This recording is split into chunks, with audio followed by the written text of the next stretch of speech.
अवसर का लाभ। एक मोटिवेशनल हिंदी कहानी। एक बार की बात है, एक नदी के पास ही गांव था जहां पर सभी लोग सुखपूर्वक जीवन व्यतीत कर रहे थे। और फिर एक बार बारिश के दिनों में भयंकर बरसात हुई, जिसकी वजह से नदी का पानी अचानक से बढ़ने लगा। गांव में भयंकर बाढ़ आ गया, जिसकी वजह से सभी लोग अपना जान बचाने के लिए गांव छोड़कर दूर जाने लगे। लेकिन गांव का एक व्यक्ति, जिसे ईश्वर पर विश्वास था कि उसे कुछ नहीं होगा, फिर वह अपना जान बचाने के लिए गांव के मंदिर में चला गया। लेकिन भयंकर बारिश और नदी के बाढ़ के चलते पानी बढ़ता ही जा रहा था, जिससे कुछ लोग गांव वालों की जान बचाने की तलाश में मंदिर में आए और उस व्यक्ति से साथ चलने को कहा। लेकिन उस व्यक्ति ने साथ जाने से इनकार कर दिया और कहा कि वह ईश्वर की शरण में है, उसे कुछ नहीं होगा। लेकिन इसके बाद बाढ़ का पानी और भी बढ़ता ही जा रहा था, तो कुछ लोग नाव के सहारे उस व्यक्ति के पास आए और अपना जान बचाने के लिए साथ चलने को कहा। लेकिन इस बार भी वह व्यक्ति साथ जाने से मना कर दिया और कहा कि वह औरों की तरह नहीं है, ईश्वर उसे खुद बचाने आ जाएंगे।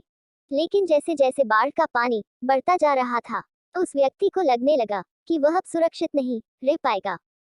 फिर वह अपना जान बचाने के लिए मंदिर के ऊपर गुंबद वाले हिस्से पर चला गया। लेकिन फिर भी पानी बढ़ता ही जा रहा था, तो फिर कुछ लोग हेलीकॉप्टर से बाढ़ में फंसे लोगों की मदद करने आए और हेलीकॉप्टर के जरिए नीचे रस्सी लटका दिए और उस व्यक्ति से बोले कि अपना जान बचाने के लिए रस्सी को पकड़कर ऊपर आ जाओ, अपनी जान बचा लो। लेकिन वह व्यक्ति फिर वही बात दोहराया कि वह और लोगों की मदद करे, उसे अपने ईश्वर पर अटूट विश्वास है, उसे कुछ नहीं हो सकता। बार बार कहने के बावजूद वह व्यक्ति उस हेलीकॉप्टर में नहीं गया, जिसके बाद फिर हेलीकॉप्टर वाले लोग अन्य व्यक्ति की तलाश में चले गए। समय बीतता गया और पानी बढ़ता ही जा रहा था, जिस पर उस व्यक्ति को लगने लगा कि अब उसकी जान बच नहीं सकता। फिर अपनी स्थिति पर रोते हुए ईश्वर से प्रार्थना करने लगा कि हे ईश्वर, मैंने सारी जीवन आपकी पूजा पाठ में बिताया, पूरी जीवन भर सत्य की राह पर चला, फिर भी आप हमें नहीं बचाने आए।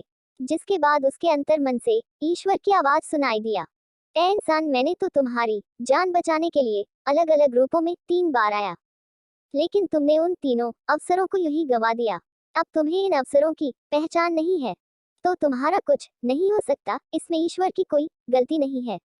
ये बात सुनकर उस व्यक्ति को बहुत ही पछतावा हुआ। वो ईश्वर के भरोसे मदद की आस में बैठा रहा और ईश्वर ने उसे हर संभव बचाने का अवसर भी दिया। फिर भी वह इन अवसरों को पहचान नहीं पाया, जिसके बाद उसे अपनी गलती का एहसास हो चुका था और वह मन ही मन पछता रहा था। फिर कुछ समय बाद हेलीकॉप्टर वाले बचाव दल फिर से वहां आए और इस बार वह व्यक्ति उनके साथ तुम चल दिया और इस प्रकार उसने जान भी बचा लिया। कहानी से शिक्षा।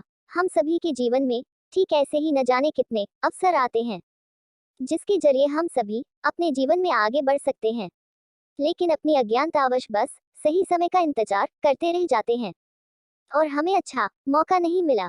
ऐसा ही जीवन भर सिर्फ शिकायतें करते रह जाते हैं। लेकिन यदि हमें अपना जीवन सफल बनाना है, तो जीवन में आए हर मौके का फायदा उठाना चाहिए और सफलता के मार्ग पर आगे बढ़ते रहना चाहिए। जैसा कि एक बार चंद्रगुप्त ने एक बार चाणक्य से पूछा, जब हमारे भाग्य पहले से लिखे जा चुके हो तो कोशिश करने से क्या लाभ? जिस पर चाणक्य ने जवाब दिया, क्या पता भाग्य में लिखा हो कि कोशिश करने से ही मिलेगा।